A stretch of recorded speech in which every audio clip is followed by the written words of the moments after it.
প্রতি বছর হজের আগে একটা বিষয়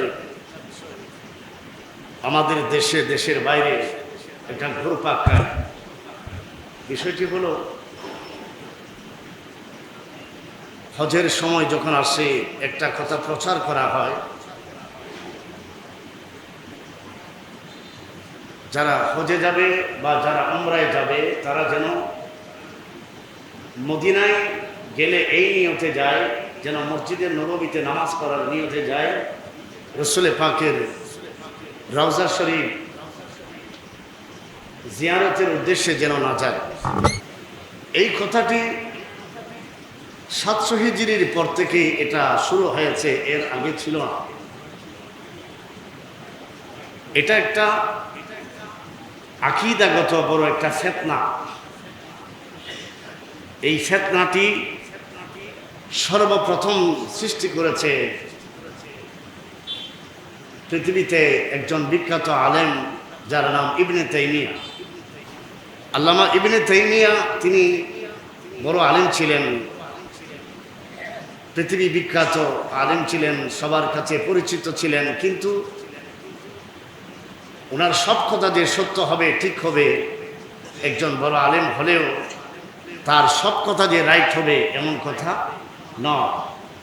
উনি বললে যে সব কথা মানতে হবে এমনও নয়, কারণ তিনি তার নবী রসুল ছিলেন না যে ওনার কথায় মানতে সব কিছু মানতে হবে। আর ইনি তো মাযহাবের কোন ইমাম ছিলেন না যে তার কথা ফেলে দেওয়া যাবে না বা না মানা যাবে। এবার এনার অনুসারী যারা আছে তারা এটা আস্তে আস্তে সময়ে এটা কি করছে, প্রচার করছে। এর আগে পৃথিবীতে আল্লাহর নবীর রওজায়ে পাকের জিয়ারতের ব্যাপারে কোনো বিরুদ্ধবাদী কোনো প্রচারকারী ছিল না, এটা নিয়ে কোনো কথা হয়নি। এমনকি সাহাবায়ে ইকরামের যুগেও রসুল পাকের রওজায়ে পাক জিয়ারতের ব্যাপারে দ্বিমত ছিল না। তারা কি বলে? তারা বলে যারা হজ করতে যাবে মক্কায়, এই হাজিরা মদিনায় যাবে মসজিদে নববীতে নামাজ পড়ার নিয়তে, যেন রসুল পাকের রওজা শরীফ জিয়ারতের নিয়তে না যায়। এটা আকীদাগত বড় একটা ফিতনা। আকীদাকে ধ্বংস করার জন্য, আকীদাকে নষ্ট করার জন্য, আকীদা যদি নষ্ট হয়ে যায় আর আমলের কোনো দাম, যার ওসিলায় মসজিদে নববী আজকে তো দামি হয়েছে, সেই মসজিদে নববীতে যাওয়া যাবে, তো সওয়াব পাওয়া যাবে, কিন্তু যার ওসিলায় মসজিদে নববী দামি হয়েছে ওনার কাছে যাওয়া যাবে না। এটা নিয়ামতের নাশুকরি করা, অকৃতজ্ঞতা প্রকাশ করা। নিয়ামত, এই সৃষ্টি জগতে আল্লাহ পাক কত নিয়ামত দিয়েছেন, দুনিয়াবী নিয়ামত, উখরাবী নিয়ামত। ঈমান এটা একটা আল্লাহর নিয়ামত কিনা? ইসলাম নিয়ামত কিনা? নামাজ, রোজা, আমরা যে কালিমা থেকে শুরু করে ইসলামের বিধিবিধান পেয়েছি, দুনিয়ার উখরাবী পরকালীন দুনিয়াবী দিন দুনিয়া, এখানে অসংখ্য আল্লাহর নিয়ামত আমরা ভোগ করছি কিনা? এই সকল নিয়ামতের মূল ওসিলা, মাধ্যম যিনি, তিনি হচ্ছেন রাসূল পাক সাল্লাল্লাহু আলাইহি ওয়াসাল্লাম। তাহলে আল্লাহর নবীও আমাদের জন্য একটা নিয়ামত, কুল কায়নাতের জন্য নিয়ামত। আল্লাহর নবীর চেয়ে বড় নিয়ামত আর নাই। আল্লাহ পাক কোরআনে মাজিদে বলেন, ওয়ালাউ আন্নাহুম ইয যালামু আনফুসাহুম জাউকা। আল্লাহ পাক বলেন, হাবিব, আপনার উম্মতেরা যখন গুনাহ করবে, নিজের আত্মার উপরে জুলুম করে বসবে, তারপর আপনার কাছে আসলে,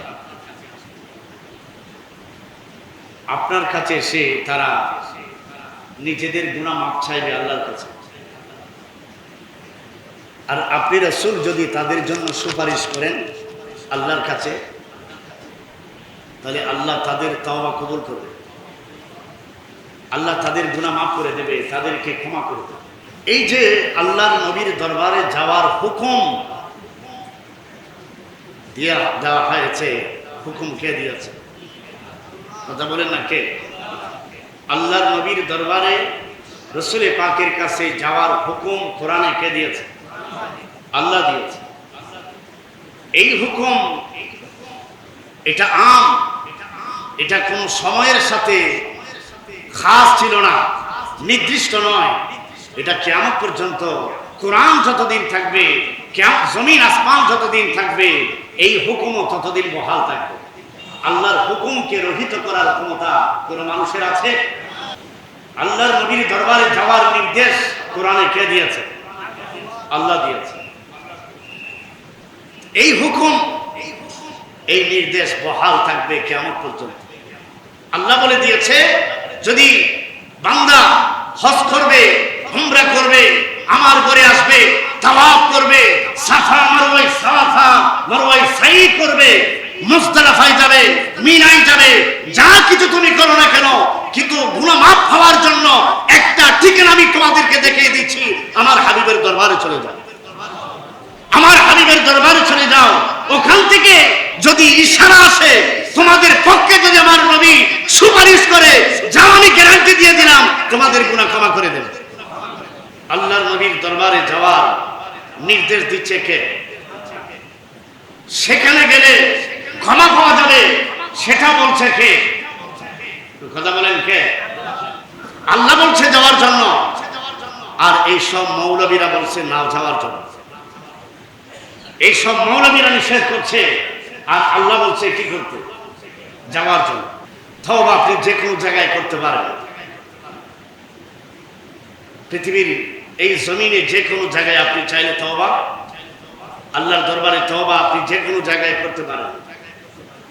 মসজিদে বসে আপনি আল্লাহর কাছে তওবা করতে পারেন, আপনার নিজের ঘরে বসে আল্লাহর দরবারে তওবা করতে পারেন, খোলা মাঠে আপনি আবার ইবাদত করছেন আল্লাহর ঘরে হোক, বাইরে হোক, যে কোনো জায়গায় আপনি তওবা করতে পারেন, কোনো অসুবিধা নাই। তওবা করতে কোনো অসুবিধা নাই, তওবা করতে পারেন। কিন্তু তওবা করলে যে কোনো জায়গায় যে তওবা কবুল হবে সেটার গ্যারান্টি কোরআনে দেওয়া হয় না। আপনার তওবা কবুল হতেও পারে, নাও হতে পারে। আপনার তওবা কবুল হতেও পারে, নাও হতে পারে। আপনি তওবা করলেন ঘরে মসজিদে বসে, আল্লাহ চাইলে তওবা কবুল করতেও পারে। কিন্তু আল্লাহ পাক তার হাবিবের দরবারে গিয়ে তওবা করার এবং সেই তওবা কবুল করার গ্যারান্টি আল্লাহ দিয়েছেন। আল্লাহ পাক বলেন, হাবিব আপনার উম্মতেরা এরা যখন গুনাহ করার পরে আপনার কাছে আসবে, আপনার দরবারে আসবে, এখানে আল্লাহর নবীর কাছে যাবে মানে রাসূল পাক যতদিন পৃথিবী ছিলেন সেটা নয়, কিয়ামত পর্যন্ত আল্লাহর নবী হায়াতুন নবী রওজায়ে পাকে আছেন, যে আপনার দরবারে আসবে, আপনার কাছে আসবে। তারা গুনাহ করার পরে তওবাটা করবে আপনার দরবারে, তওবাটা করবে আপনাকে সামনে নিয়ে, আপনার দরবারে সে তওবা করবে। আর তাদের পক্ষে যদি আপনি আমার কাছে সুপারিশ করেন, আমি গ্যারান্টি দিয়ে দিলাম তাদের তওবা কবুল করে নেবে। তাহলে রাসূল পাকের রওজায় গেলে লাভ না ক্ষতি? রাসূল পাকের রওজায় গিয়ে যদি তওবা করেন আল্লাহর দরবারে, সেই তওবা কবুল হওয়ার গ্যারান্টি কে দিয়েছে? আল্লাহর নবীর ইন্তেকালের পরে সাহাবায়ে কিরাম রাসূল পাকের দরবারে জিয়ারত করতে যেতেন। সাহাবায়ে কিরামদের এই আমল উম্মতের জন্য, আমাদের জন্য দলিল কি? সাহাবায়ে কিরাম যদি রাসূল পাকের রওজা জিয়ারত করতে যায়, তাহলে তারা কি নাজায়েজ কাজ করেছে?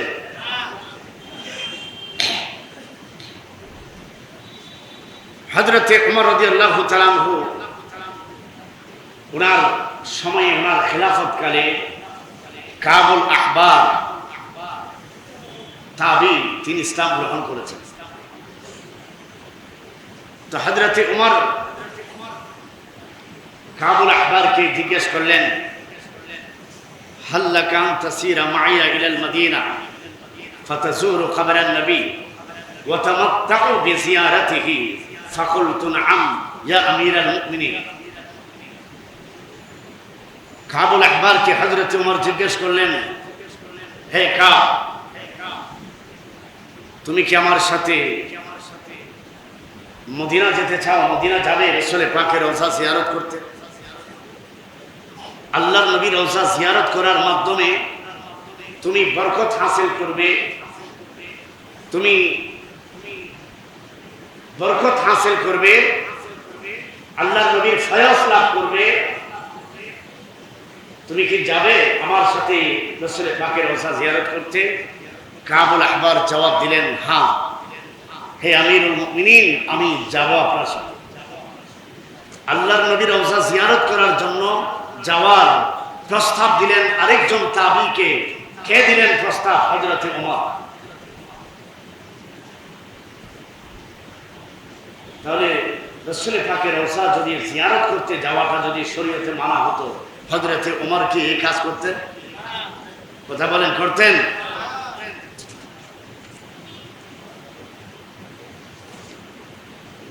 হযরত আব্দুল্লাহ বিন ওমর, হযরত ওমরের ছেলে, সাহাবায়ে কিরামদের মধ্যে যারা জলিলুল কদর সাহাবী ছিল, প্রথম সারির সাহাবী ছিল হযরত আব্দুল্লাহ বিন ওমর। ওনার এই আমলটা সদা ওনার নিয়ম ছিল, তিনি এই আমলটা করতেন সর্বদা। তিনি মদিনার বাইরে থেকে যদি আসতেন, মদিনার বাইরে গেলে, যখনই তিনি মদিনার বাইরে থেকে সফর করে যখন মদিনায় আসতেন, নিজের ঘরে যাওয়ার আগে, অন্য দিকে যাওয়ার আগে সর্বপ্রথম তিনি আল্লাহর নবীর রওজায় হাজির হতেন। আমাদের দেশেও কিছু লোক আছে, এই আমলটা আছে। ছেলে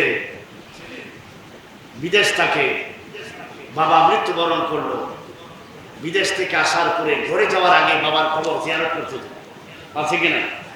বাইরে থেকে সফর থেকে এসে 1 মাস 15 দিন পর সফর করে আসলো, আমি ঘরে করে যাব, আগে আমার মার খবরটা জিয়ারত করে আসি, আমার বাবার খবরটা জিয়ারত করে আসি। এটা এই নিয়মটা আমাদের দেশে আছে কিনা? এটা সাহাবায়ে কিরামের আমল। এই আমল সাহাবায়ে কিরামের আমল, এটা ভালো আমল। সুসন্তান যারা, নেককার সন্তান যারা, যোগ্য সন্তান যারা, তারা এটা মা বাবার হক আদায়ের জন্য এই ধরনের আমল করতে পারে। আব্দুল্লাহ বিন ওমর সফর থেকে আসলে, দূর থেকে কোনো জায়গা থেকে আসলে সর্বপ্রথম তিনি যে কাজ করতেন, যে তিনি বাড়িতে অন্য কাজ দিকে যাওয়ার আগে, নিজের বাড়িতে যাওয়ার আগে আল্লাহর নবীর রওজা জিয়ারত করতে যেতেন, রাসূল পাকের রওজা হাজির হতো। আল্লাহর নবীর রওজায় হাজির হয়ে তিনি কি বলতেন? আসসালামু আলাইকা ইয়া রাসূলুল্লাহ, আসসালামু আলাইকা ইয়া আবা বকর, আসসালামু আলাইকা ইয়া আবাতা। কারণ আল্লাহর নবীর রওজায় পাকে দুজন সাহাবী শুয়ে আছে, একজন হযরতে আবু বকর আর একজন হযরতে ওমর। তো উনি যেহেতু বাবা পিতা, এজন্য নিজের বাবাকেও তিনি সালাম দিতেন। হযরতে আনাস বিন মালিক, উনি কি আমল করতেন? ওনার আমলে ছিল, হযরতে আবু উমামা বয়ান করছে যে রাআইতু আনাস বিন মালিক, রাআইতু আনাস ইবনে মালিক আতা কবর নবী সাল্লাল্লাহু আলাইহি ওয়াসাল্লাম ফাওয়াকাফা ফারাফা ইয়াদাইহি হাত্তা যানানতু আন্নাহু ইফতাতাহা আস-সালাহ ফাসাল্লামা আলা নবী সুম্মা ইনসারাফা। হযরতে আবু উমামা রাদিয়াল্লাহু তাআলা বলেন, আমি রাসূল পাকের সাহাবী আনাস বিন মালিককে দেখেছি। আনাস বিন মালিক উনি জলিলুল কদর সাহাবী, প্রথম সারির সাহাবী।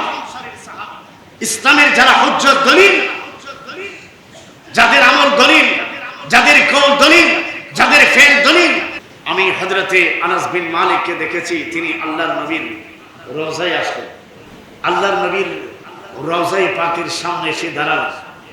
দাঁড়িয়ে তিনি কিছু পড়লেন, হাত তুলে দোয়া করলেন। হযরতে আবু উমামা বলেন, আমি মনে করেছিলাম, আমার মনে হয়েছিল তিনি নামাজ শুরু করে দিয়েছেন। এমনকি এভাবে করতে করতে তিনি আল্লাহর নবীকে সালাম দিলেন, আল্লাহর নবীকে সালাম দিয়ে তারপর তিনি চলে গেলেন। হযরতে জাবির বিন আব্দুল্লাহ আনসারী, ইনি মদিনাবাসী ছিলেন।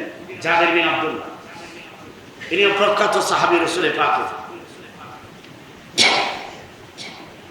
উনিও আল্লাহ নবীর রোজে পাকে হাজিরে দিতেন। অনেক সময় আল্লাহ নবীকে ওসিলা বানিয়ে আল্লাহর কাছে দোয়া করতেন, চোখের পানি ছেড়ে দিয়ে আল্লাহর কাছে দোয়া করতেন। তিনি বলতেন যে আমি রাসূল পাককে বলতে শুনেছি আল্লাহর নবীর রওজা এবং রাসূল পাকের ঘর এবং মিম্বর এর মাঝামাঝি যে জায়গাটা, এটাকে বলা হয় রিয়াজুল জান্নাহ। এটাকে বলা হয়, এই রিয়াজুল জান্নাহ যদি কেউ দোয়া করে দোয়া কবুল হয়। হযরত আবু আইয়ুব আনসারী, হযরত আবু আইয়ুব আনসারী, আপনারা কি কথা বুঝতে পারছেন? হযরত আবু আইয়ুব আনসারী রাদিয়াল্লাহু তাআলা আনহু, উনি একদিন আল্লাহর নবীর আবু আইয়ুব আনসারী যার ঘরে রাসূল পাক অবস্থান করেছেন, হিজরতের পরে আল্লাহর নবীর ওট মুবারক যেখানে গিয়ে দাঁড়িয়েছে, বসেছে, যেই ঘরে রাসূল পাক অবস্থান করেছে, মেহমান হয়েছে আবু আইয়ুব আনসারী। উনি মারওয়ান ইবনে হিকামের খেলাফত করেন। তিনি একদিন রাসূল পাকের রওজায় গেলেন। আল্লাহর নবীর রওজায় পাকে গিয়ে রাসূল পাকের রওজা শরীফের রওজায় পাকে অনেকক্ষণ অবস্থান করলেন। এরপরে নিজের চেহারাটা আল্লাহর নবীর রওজায় পাকের সাথে লাগিয়ে এভাবে তিনি কি যেন বলছেন, কি করছেন। খলিফা মারওয়ান এটা যখন দেখলো, মারওয়ান রাগান্বিত হয়ে জিজ্ঞেস করলো, হে কে আপনি? আপনি কি করছেন জানেন? খুব ধমক দিয়ে যখন বলল, মারওয়ান জানে না তিনি সাহাবী রাসূল আবু আইয়ুব আনসারী, এটা বুঝতে পারে নাই, দেখে নাই সামনের থেকে। তখন আবু আইয়ুব আনসারী মাথা তুলে মারওয়ানের দিকে ফিরে শক্তভাবে মারওয়ানের কথার জবাব দিল, নাম, হ্যাঁ আমি জানি, আমি কি করছি আমি জানি। জিতু রাসূলুল্লাহ সাল্লাল্লাহু আলাইহি ওয়াসাল্লাম ওয়া লাম আতিল হাজার, আমি আল্লাহর রাসূলের দরবারে এসেছি, আমি কোন পাথরের দরবারে, পাথরের কাছে আসি না। আমি আল্লাহর নবীর কাছে এসেছি, রাসূল পাকের দরবারে এসেছি, আমি কোন পাথরের কাছে আসি নাই। এটা সত্যভাবে এই কথা বলে জবাব দিল মারওয়ানের কথা সাহাবী রাসূল হযরতে আবু আইয়ুব আনসারী। এরপরে সাহাবীদের যুগের পরে আরো পরে যাকে পঞ্চম খলিফা বলা হয় ওমর ইবনে আব্দুল আজিজ। ওমর ইবনে আব্দুল আজিজ উনি যখনই কোন মানুষ মদিনার উদ্দেশ্যে যেত, হজের জন্য যেত, মদিনা মক্কায়, মদিনা যাবে, উমরায় যাবে, বা কোনো মুসাফির ওখানে যাবে, এদের মাধ্যমে ওমর ইবনে আব্দুল আজিজ সালাম পাঠাতেন যে যখনই আপনি মদিনায় যাবেন, আমার পক্ষ থেকে আমার নবীর রওজায় দরবারে আমার সালামটা পৌঁছে দিন। এই কথাকে এটা কে করতেন? ওমর ইবনে আব্দুল আজিজ। ওয়ালাউ আন্নাহুম ইয যালামু আনফুসাহুম জাউকা ফাস্তাগফিরুল্লাহ ওয়াস্তাগফারা লাহুমুর রাসূল লাওয়াজাদুল্লাহা তাওয়াবার রহিমা। এই আয়াতের তাফসীর করতে গিয়ে হাফেজ ইবনে কাসির 700 হিজরি, আল্লামা ইবনে তাইমিয়া যার কথা বললাম, উস্তাদের আকীদা একরকম আর নিজের উস্তাদের আকীদার বিপরীত আকীদা পোষণ করছে ছাত্র হাফেজ ইবনে কাসির, যিনি তাফসীর ইবনে কাসির লিখেছেন। তাফসীর ইবনে কাসির সারা পৃথিবীতে এটা বিখ্যাত একটা তাফসীর। তাফসীর ইবনে কাসিরে উনি বলেন, সাহেবে তাফসীর ইবনে কাসির, তাফসীর ইবনে কাসির উনি বলেন, এই আয়াতের তাফসীরে তিনি বলেন, ইউরশিদু তাআলা আল উসাতা ওয়াল মুযনিবিন ইযা ওয়াকাআ মিনহুমুল খাতাউ ওয়াল ইসয়ান আন ইয়াতু ইলা রাসূল সাল্লাল্লাহু আলাইহি ওয়াসাল্লাম ফায়াস্তাগফিরুল্লাহ ইনদাহু ওয়া ইয়াসআলুহু আন ইয়াস্তাগফির غفر لهم فإنهم إذا فعلوا ذلك تاب الله عليهم ورحمهم وغفر لهم ولهذا قال لوجدوا الله توابا رحيما হাফেজ ইবনে কাসির বলেন তাফসীরে ইবনে কাসির বলা হচ্ছে এই আয়াতের ভিতরে আল্লাহ পাক এই উম্মতের যারা গুনাহগার তাদেরকে নির্দেশ দিচ্ছে আল্লাহ পাক কি দিচ্ছে নির্দেশ দিচ্ছে হুকুম দিচ্ছে যখন তাদের থেকে গুনাহ সংগঠিত হবে এই উম্মতের যারা রাসূল পাকের উম্মতের মধ্যে যারা গুনাহ করবে গুনাহ করার পরে তাদেরকে যাওয়ার নির্দেশ দিচ্ছে কোথায় আল্লাহর নবীর দরবারে আল্লাহর নবীর দরবারে গিয়ে ফায়াস্তাগফিরুল্লাহ ইনদাহু আল্লাহর নবীর দরবারে তারা ইস্তেগফার করবে আল্লাহর কাছে গুনাহ মাফ চাইবে তাওবা করবে আর আল্লাহর নবীর কাছে আবেদন করবে সুপারিশ করার জন্য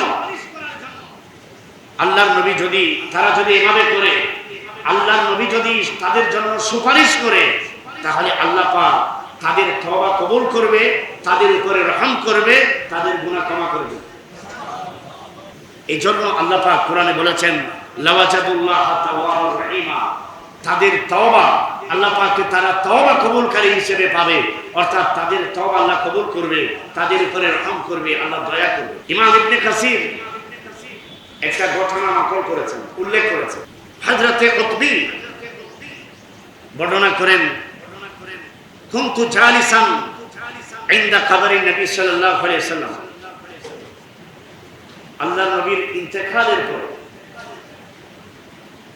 অনেকে আবার এই ঘটনা লিখতে গিয়ে লিখেছেন অনেক তাফসীর আছে আল্লাহর নবীর ইন্তেকালের 3 দিন পরের কথা অনেকে বলেছেন আর অনেক দিন পরের কথা তো হযরতে উতবী বলেন আমি আল্লাহর নবীর কবর শরীফের পাশে রওজার পাশে আমি বসা ছিলাম আল্লাহর নবীর ইন্তেকালের পর কতদিন পরে হতে পারে 3 দিন পরে হতে পারে আর অনেক দিন পরে আমি দেখলাম ফাজা আরাবিয়ুন একজন গ্রাম্য মানুষ বেদুন একজন বেদুইন গ্রাম্য মানুষ যারা দূর থেকে যারা গ্রামে যারা বসবাস করে শহরের বাইরে তাদেরকে আরাবি বলা হয় গ্রাম্য লোক তিনি আসলেন আল্লাহর নবীর কবর শরীফের রওজায় এসে তিনি রাসূল পাকের কাছে দরবারে সালাম পেশ করলেন আসসালামু আলাইকা ইয়া রাসূলুল্লাহ আমরা যে কবর জিয়ারত করি কবরে আসসালামু আলাইকুম ইয়া আহলাল কবর এটা বলা জায়েজ আছে কি এটা আমরা করি কিনা কবরবাসীকে সালাম দেওয়া জায়েজ কি সালাম দেওয়া আল্লাহর নবী রওজায় গিয়ে সালাম দিতে এটা মানা কিসের এটা তো মানা হওয়ার কথা না এই আমল করছে রাসূল পাকের যুগের আমলে আল্লাহর নবীর ইন্তেকালের পরে ওই বেদুইন এসে সালাম দিল আসসালামু আলাইকা ইয়া রাসূলুল্লাহ আল্লাহর নবীকে সালাম দিয়ে বললেন সামিতুল্লাহ ইয়াকুল আমি আল্লাহকে বলতে শুনেছি মানে অর্থাৎ কোরআনে বলা আছে আমি কোরআনে দেখেছি কোরআনে আল্লাহ পাক বলেছেন ওয়ালাউ আন্নাহুম ইযলামু আনফুসাহুম জাউকা ফাস্তাগফিরুল্লাহ ওয়াস্তাগফারা লাহুমুর রাসূল গুনাহ করার পরে গুনাহ মাফ চাওয়ার জন্য তওবা করার জন্য আল্লাহ পাক একটা ঠিকানা দেখিয়ে দিয়েছেন আপনার দরবারে আমি আপনার কাছে আসলাম ওয়াকাদ জিতুকা মুস্তাগফিরান লিযামবি আমি আমার গুনাহ মাফের জন্য আমি আপনার কাছে আসলাম জিতুকা বলছে তিনি কাকে বলছে আল্লাহ নবীর রওজাকে সামনে নিয়ে তিনি বলছে যে আমি আপনার দরবারে আসলাম আমার গুনাহ মাফ করার জন্য আর আপনার শাফাত আমার দরকার আপনার সুপারিশ আমার দরকার আপনার সুপারিশের মাধ্যমে আমি আপনাকে আপনার সুপারিশ পেশ করব আল্লাহর দরবারে আপনি যদি আমার জন্য সুপারিশ করেন তিনি এই কথা বলে একটা শেয়ার করলেন ইয়া খায়রা মান দুফিনতা বিল বাকা একটা শেয়ার লম্বা এই শেয়ারটি কবিতাটি তাফসিরে ইবনে কাসিরও আছে, বিভিন্ন তাফসীরের কিতাবে ওই আরবি বেদুইনের পড়া শেয়ারটি উল্লেখ করেছেন ইমাম আছে। ওই কবিতাটি পড়ে ওনার যা বলার ছিল তিনি বলেন, সুম্মা ইনসারাফাল আরবি, ওই আরবি চলে গেল, ওই বেদুই উনি চলে গেল। তো হযরতে উতবী বলেন, তিনি অধিকাংশ উলামায়ে কেরামের মধ্যে তিনি তাবী ছিলেন। হযরতে উতবী তিনি বলেন, ফাগালাবাতনি আইনি, আমার চন্দ্রা আছে, অর্থাৎ আমি আল্লাহ নবীর রওজা পাকের পাশে অনেকক্ষণ অবস্থান করেছিলাম, বসেছিলাম। এক পর্যায়ে আমার তন্দ্রা আসলো, আমার চোখে ঘুমের ভাব চলে আসলো। তো আমি এই ঘুমের মধ্যে, এই তন্দ্রার মধ্যে আমার যখন চোখে ঘুম আসলো, এমন সময় আমি ফারাইতুন নবিয়্যা ফিন নাওম, আমি ঘুমের ভিতরে আল্লাহ নবীকে স্বপ্নযোগে আমি দেখতে পেলাম। আল্লাহ নবীর দিদার হয়ে গেল, জিয়ারত হয়ে গেল। আমি রাসূল পাককে স্বপ্নের মধ্যে আমি দেখলাম। আল্লাহ নবী আমাকে বলছে, ইয়া উতবী ইলহাকি আরবি ফাবাশশিরহু আন্নাল্লাহা ক্বাদ গাফারা লাহু। উতবী যাও, ওই যে চলে যাচ্ছে আরবি, তার কাছে যাও, তার কাছে গিয়ে তাকে সুসংবাদ দিয়ে দাও যে আল্লাহ পাক তার গুনাহ ক্ষমা করে দিয়েছে।